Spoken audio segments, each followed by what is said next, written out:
लगातार मिलता है, तो संदीप शर्मा जी के द्वारा पिछले विधानसभा सत्रों में 2 बार इस पद्धति के लिए प्रश्न लगाए गए। सरकार को उसके उत्तर भी देने पड़े और उसकी परसुएंस में कुछ विषय भी करने पड़े। इसलिए मैंने आपको कहा संदीप शर्मा जी को हमारी तरह है, तो उनके लिए शायद विषय नया नहीं। बिरला साहब पहली बार आए हैं, तो निश्चित रूप से जिज्ञासा मन में हो ही सकती है। जिस प्रकार से हमारे देश में भिन्न भिन्न पद्धतियां हैं, प्रचलित पद्धतियों के नाम हम जानते हैं, तो सबसे ज्यादा प्रचलित एलोपैथी है, सरकारी सिस्टम में भी है, उसका विकास भी अपने आधार पर बहुत बड़ा है, विश्वव्यापी है, तो एक वो प्रचलित ही है। अभी हमारे 2014 के बाद में जब नए पंतप्रधान बने और उनके मन में जो विषय था भारत के विषयों को आगे बढ़ाना, इस नाते से भारतीय चिकित्सा पद्धतियां बढ़नी चाहिए, तो फिर आयुर्वेद का नाम, होम्योपैथी का नाम, यूनानी का नाम, यहाँ तक कि सोवा रिगपा जिसको जानता नहीं था, एक हिमालयन क्षेत्र केवल जानता था, उस सोवा रिगपा जैसी परंपरागत चिकित्सा पद्धति को भी उठाकर इन चिकित्सा पद्धतियों के बराबर खड़ा कर दिया। इस प्रकार का यह प्रचलित नामों की पद्धतियां हैं।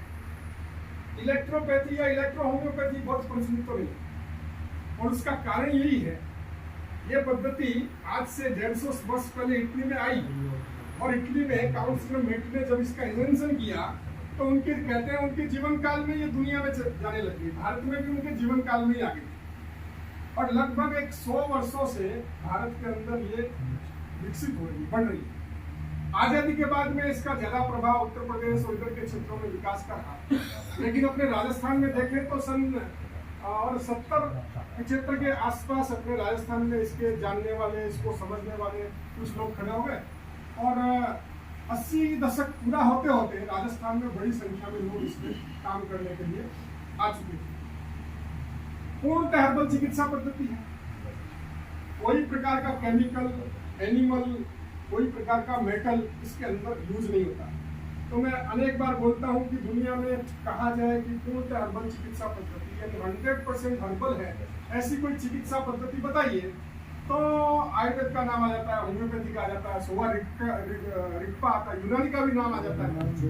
लेकिन ये जितनी पद्धतियां हैं ये पूर्णतः हर्बल नहीं, जिनमें कुछ न कुछ पार्ट या तो एनिमल होगा, या तो केमिकल होगा, या तो मेटल होगा, या तो मिनरल होगा, कुछ न कुछ मिला हुआ होगा।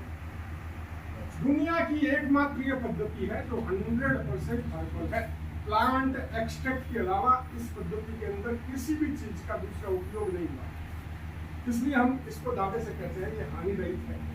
इसलिए हम कहते हैं ये जल्दी प्रभावी है, अन्य पद्धतियों की बजाय ये ज्यादा प्रभावी है। इसका कारण यही है, डॉक्टर जगदीश चंद्र बोस हुए थे, उन्होंने कहा कि जैसे हम सजीव हैं वैसे ही पौधे सजीव हैं। देश स्वतंत्र था, अंग्रेजों ने कहा भारत का वैज्ञानिक ऐसे कैसे बोल सकता है, तो जब लंदन के अंदर वैज्ञानिक सेमिनार हुआ और समूह बैठा, उसमें ईसाई मिशन से जुड़े हुए लोग बहुत सारे बैठे, उन्होंने कहा हमारे रहते हुए ये भारत के लोग कैसे आकर इसका कर सकते हैं। तो उन्होंने कहा इसको नीचा दिखता, षड्यंत्र रचा, मैं षड्यंत्र की यहाँ चर्चा नहीं करता हूँ, लेकिन उन्होंने ये सिद्ध किया सारी दुनिया के सामने, जैसे हम सजीव हैं वैसे पौधे सजीव, जैसे हम बोलते हैं पौधे बोलते हैं, जैसे हम श्वास लेते हैं पौधे श्वास लेते हैं, जैसे हम विचरण करते हैं वो भी खड़े खड़े विचरण करते हैं, हमारी बात सुनते हैं, वो भी दुखी होते हैं, वो भी खुश भी होते हैं। ये सब प्रकार के प्रयोग उन्होंने करके इलेक्ट्रो होम्योपैथी चिकित्सा पद्धति में भी उसी को हमने आधार माना। हमने कहा, यानी मेटी जी ने कहा, यदि हमारे शरीर में कोई रोग है तो उसकी चिकित्सा भगवान के द्वारा पैरेलल जो हमको ये वनस्पति जगत दिया गया है उसमें ही हमें खोजनी चाहिए, वही हमारी चिकित्सा का सही आधार होगा, और उन्होंने अपने जीवन काल में उसको खोजा। तो इस प्रकार से एक छोटा सा परिचय मैंने आपके सामने रखा। इस चिकित्सा पद्धति को गौरवान्वित करने वाला राजस्थान पहला राज्य है जिसमें संदीप शर्मा जी की भी अहम भूमिका है। यहाँ के राजस्थान के और बहुत सारे लोगों की बहुत बड़ी इसमें भूमिका है। राजस्थान पहला स्टेट है जहाँ पर इसका सरकार का चिकित्सालय, जहाँ पर इसका सरकार का कॉलेज, जहाँ पर इसका सरकार की शिक्षा, जहाँ पर इसकी सरकार की दवाएं, ये आने वाले कुछ ही सालों में हमको मिलेगी। यानी पूरा देश राजस्थान से ये चीजें आयात करेगा, उनको मंगाने वाला बनेगा या उनसे जानने वाला बनेगा, ऐसा राजस्थान अपना प्रदेश है।